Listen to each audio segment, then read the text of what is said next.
my first experience with it was meat judging an FFA. And that was probably where this all kind of spewed from. Like if that hadn't happened, good chance that I wouldn't be here right now. Welcome to MeatsPad, a platform dedicated to sharing breakthrough knowledge that is accessible to the meats industry. These discussions help foster and improve communication and knowledge dissemination within the meat science community. This podcast is brought to you by the U.S. Meat Export Federation, the Niche Meat Processor Assistance Network, the National Provisioner, UltraSource, the new standard for innovation. Dry Age Pro makes dry aging in-house flexible, safe, and affordable. WorldPack, designed with intention for results you can trust. Hello everyone, welcome to the MeatsPad podcast. My name is Francisco Nahar, and we continue with this wonderful conversations with meat leaders. For those of you that are first listeners, so we focus this podcast a lot to help meat processors and addressing their question they may have for all the way from animal welfare to processed meat manufacturing, food safety, but now we have a very good conversation with a very good friend of ours. Before we introduce him, welcome back, Dr. Bass. How are you today?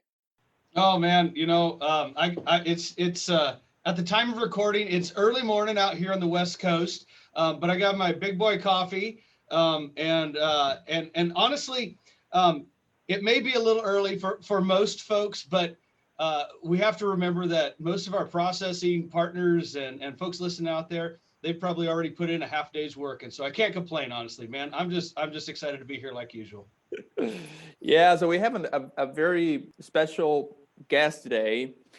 We have Noah Hall from UltraSource. He's the director of heel floor and processing. And so for today's topic, I think he's going to be a very good resource, especially for those folks out there, meat processors, that are trying to expand their knowledge as far as meat processing and some of the updates and regulations and whatnot.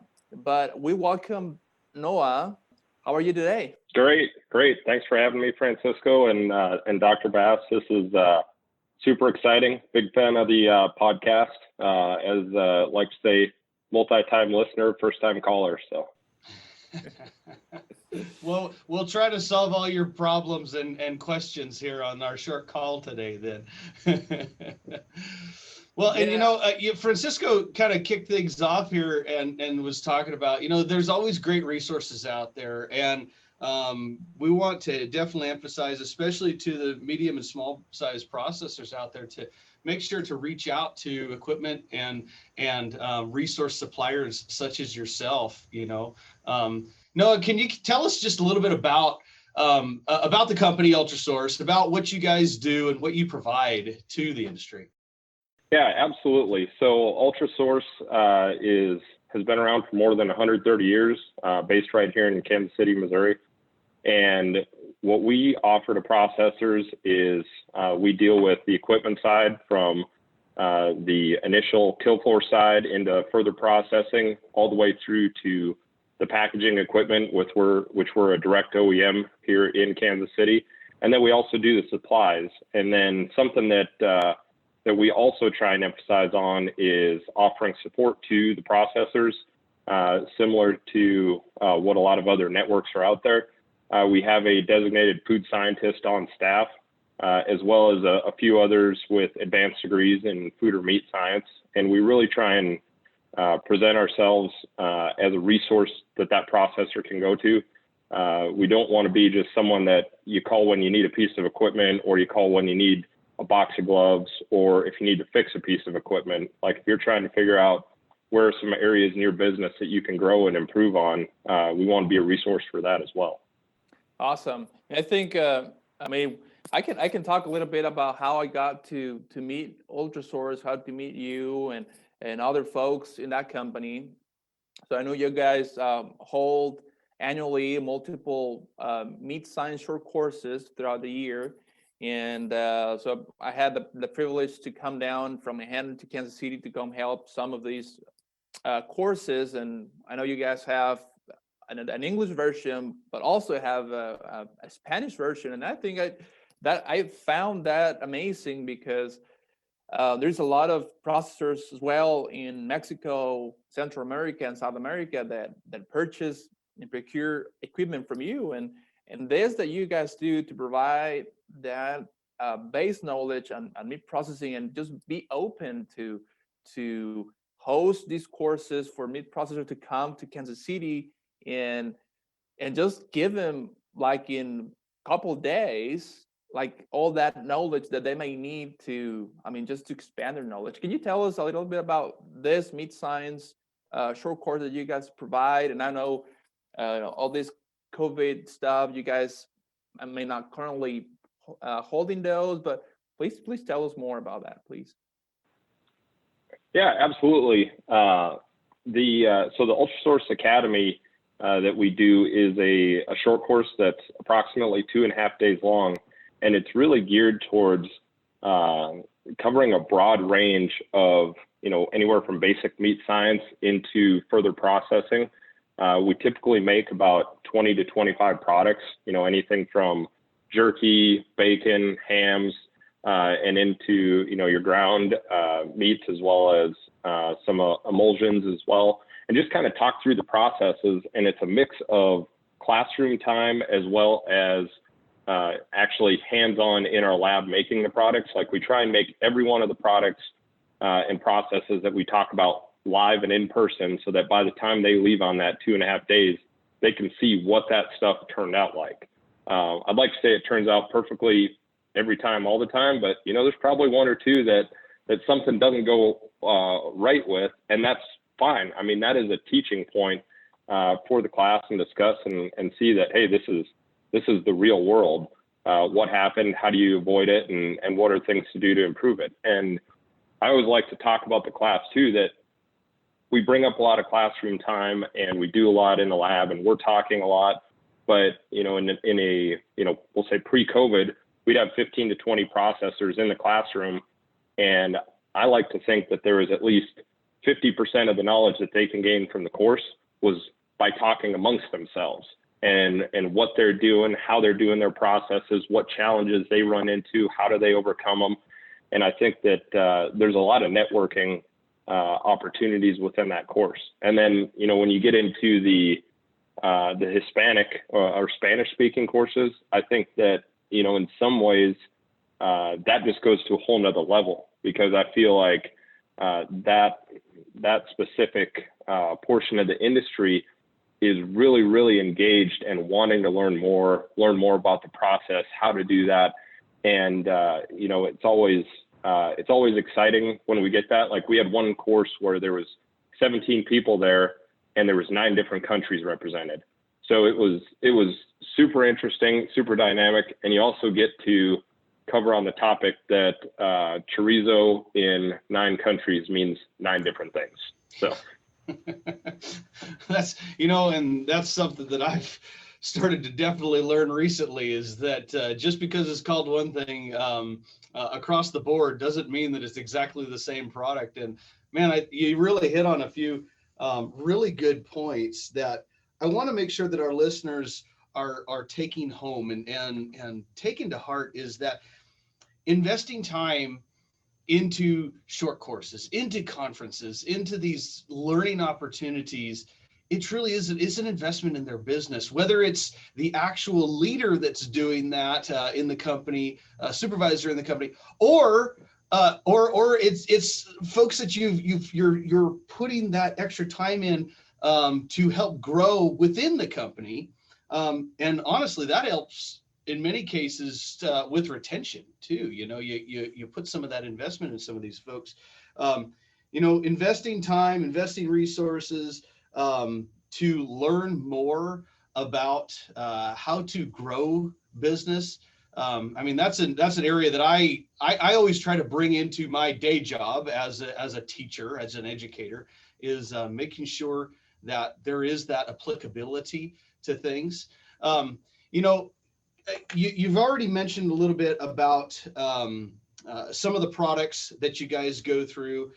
Can you give some maybe specific examples of where, and you don't have to use names, of course, but specific examples of how some of these short courses have empirically grown businesses over time? Yeah, I would say that, we don't intend the short course to be used as a sales seminar in any ways. Like, we use our equipment and stuff, but I would say that, frequently that someone will come in and go through the course and they'll see something in a process, and all of a sudden, like, a light bulb will go off. And it's like, if I do that, I can save, however many hours a day by going to that. Like, I'll say that historically, like, if you go back 15 years, I would say it was more common to say, like, going from a piston stuffer to a vacuum stuffer, that you could take what you used to do an 8-hour day, and all of a sudden you figured out you could do it in 1 hour. And that's fantastic. And now it's kind of the same way with chamber machines and roll stock. If you can learn how to utilize that and stuff, and I think one of the biggest challenges in the industry right now is finding qualified labor that you can rely upon. It's going to show up every day, and you can rely on them to be there for at least a little bit of time.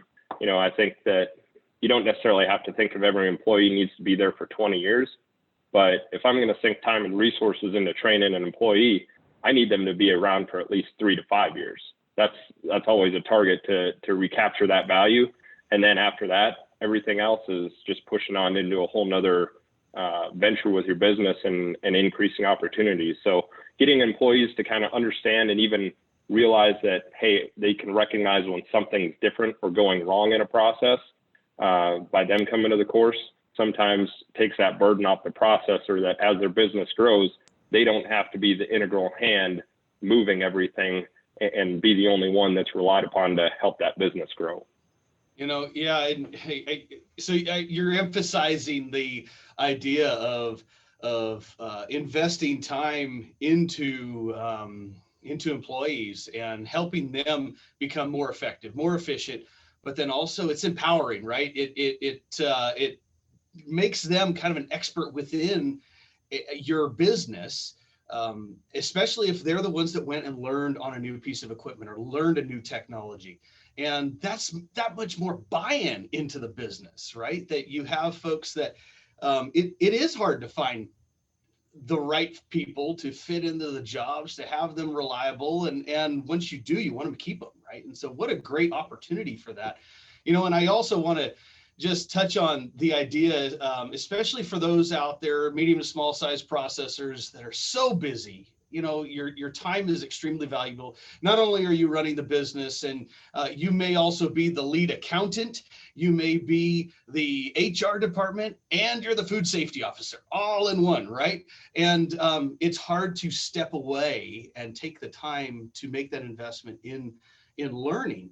But an example I like to use is in many years ago, I was talking with a medium-sized processor, and they looked at me and said, "Phil, I didn't become a $5 million company by going to conferences and workshops." And I just wanted to tell them, no, you're right. You could have been a $20 million company, and it's kind of like, you got to take that step. You got to make that investment. And it's so hard to get away. I do get that.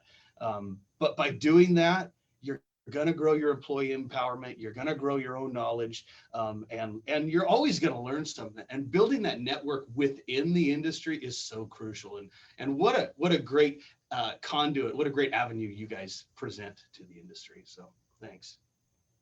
And I guess one thing that resonated with me is what you mentioned, like, Noah, they come maybe like people from 9 countries, or maybe within the US, people from 20 different states. They come together to a room and they have different mindsets and ideas about how meat has to be produced. And we go about doing this differently than you. But I think that really helps seeing and looking at how other people is producing cured meats, or that you don't have to go to another 20 different states per se. You just be there, be open to learn. And I think that's I mean, it has a lot of value. Yeah, and I would say too that like two examples that I like to use is that we had one person come 3 times to the Academy seminar over a course of probably 5 years. But they came 3 times, and I had the conversation with them like, why do you keep coming? Like we don't change the course content that much.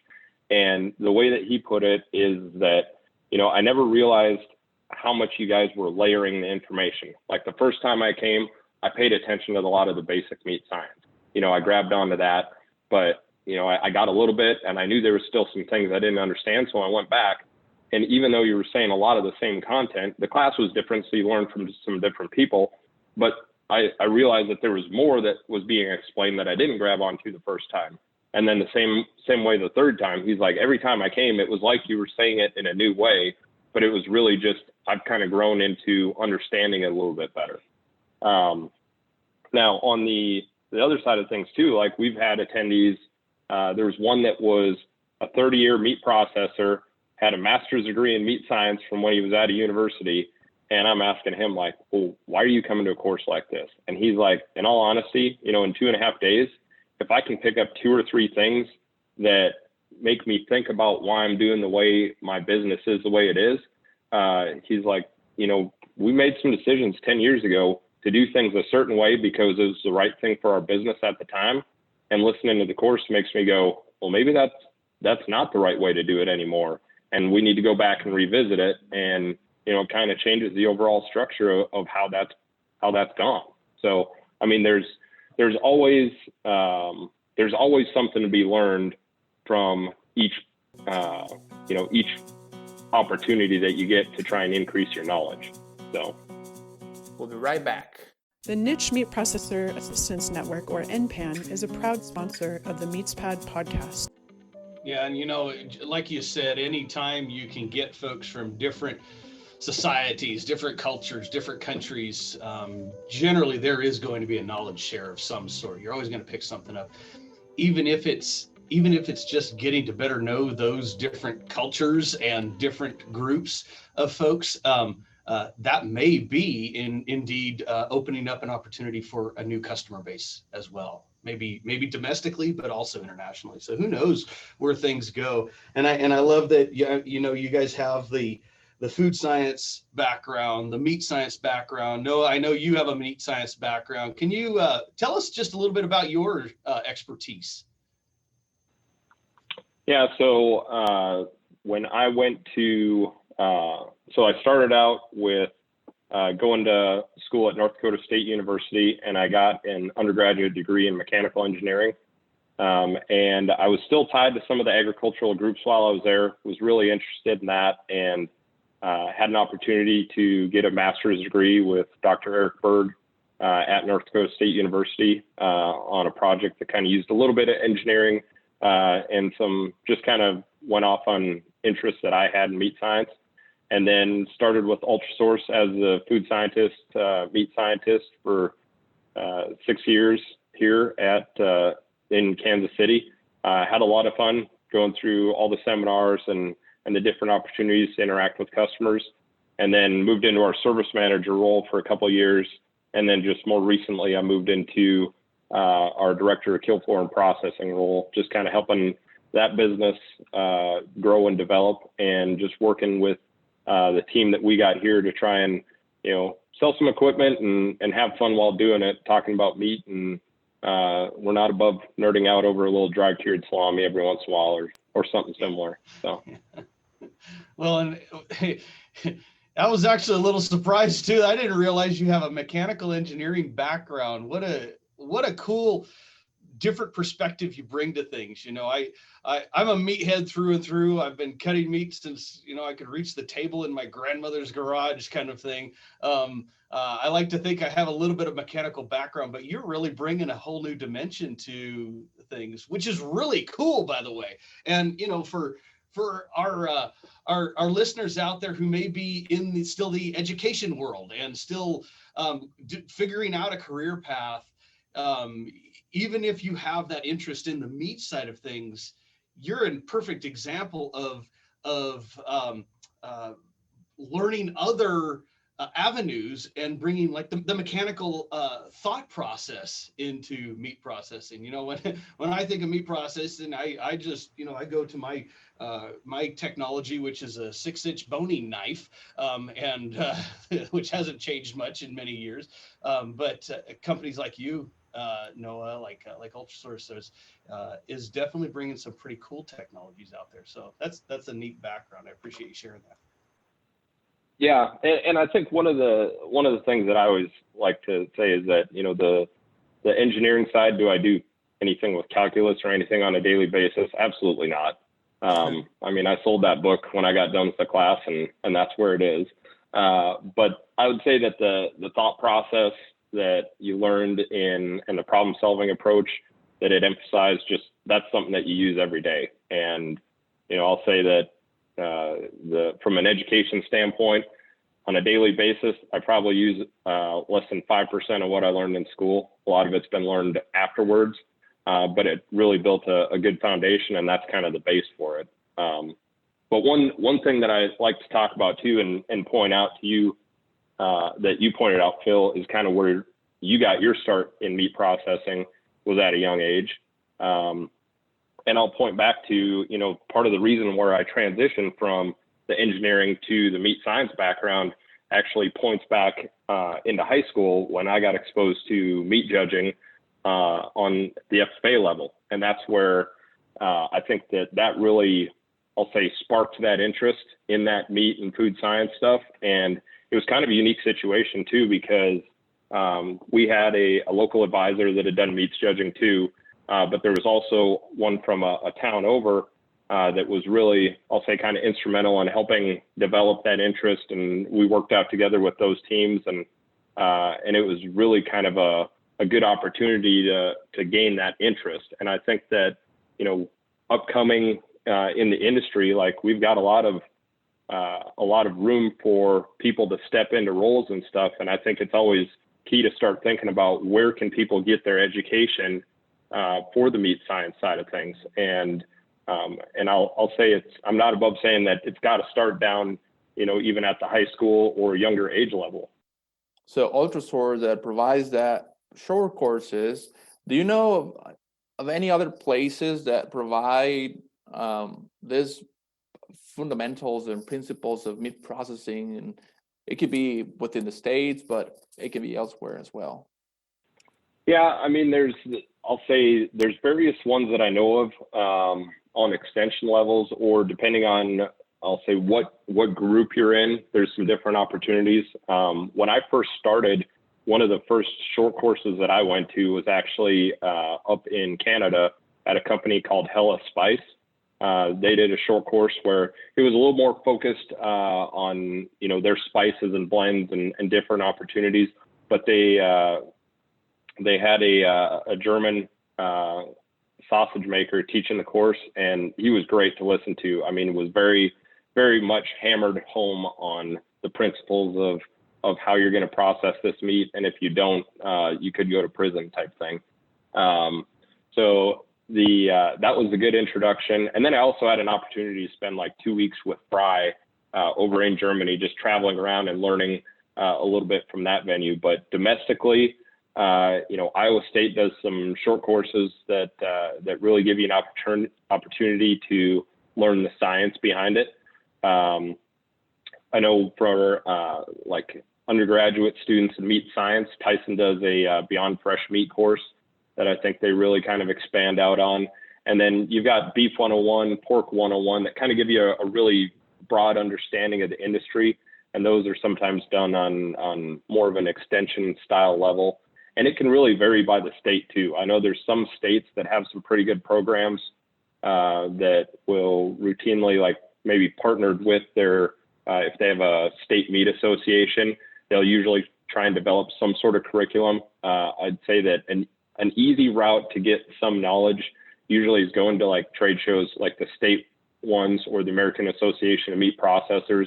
They always try to have some further education opportunities to promote learning among the people that are part of those organizations. So I know that those are out there as well. And I'm sure there's many above and beyond that. that are readily available as well. So as we've been visiting, I've been taking notes, and I just keep writing the same thing over and over. And I think it's necessary to say this, and I think you've already mentioned this, Noah. I believe I've kind of alluded to it, but the point, the big takeaway probably from our conversation here is just visit with those that are out there, visit within the industry, visit outside the industry. Let's go meet some more mechanical engineers who have an interest in salami, right? Like let's bring more folks in like that who just have a different perspective and a different way of looking at the business, because like whether we like it or not, sometimes us meatheads, we kind of get in our traditional way of doing things, and we need to have that outside influence every once in a while to kind of shake things up and give us that different perspective. I like that you mentioned, reach out to your extension programs. Many states have extension educators, extension specialists, extension agents that are there to support you. And if they don't know the answer, it's an amazing network in its own right. They'll find you the answer. We've had some, in fact, we just recently have had some great discussions with an amazing extension meat processor, Dr. John Campbell at Penn State. You've also mentioned American Association of Meat Processors. I send people that direction as well. Nelson Gatos, who's also been on this program, is an amazing resource, and we'd love to connect them. National Association or North American Meat Institute. Sorry, the name changes, as time goes on. American Meat Science Association, where we're meatheads. We're all involved in that.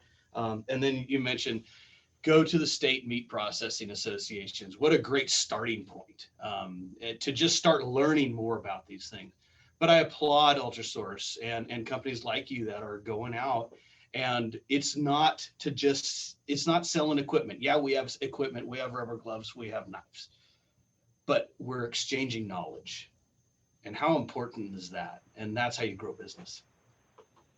Yeah, and I'll say that to this day, something that has resonated with me that was when I interviewed at Ultrasource was I was told specifically, you don't have to have every answer, but we want you to know where to find that answer. And that really is just emphasizing the building of a network and just kind of understanding of where it can go. So, I mean, just where do you get knowledge from and how do you build up that network are things that are just key focuses and should go on throughout a career.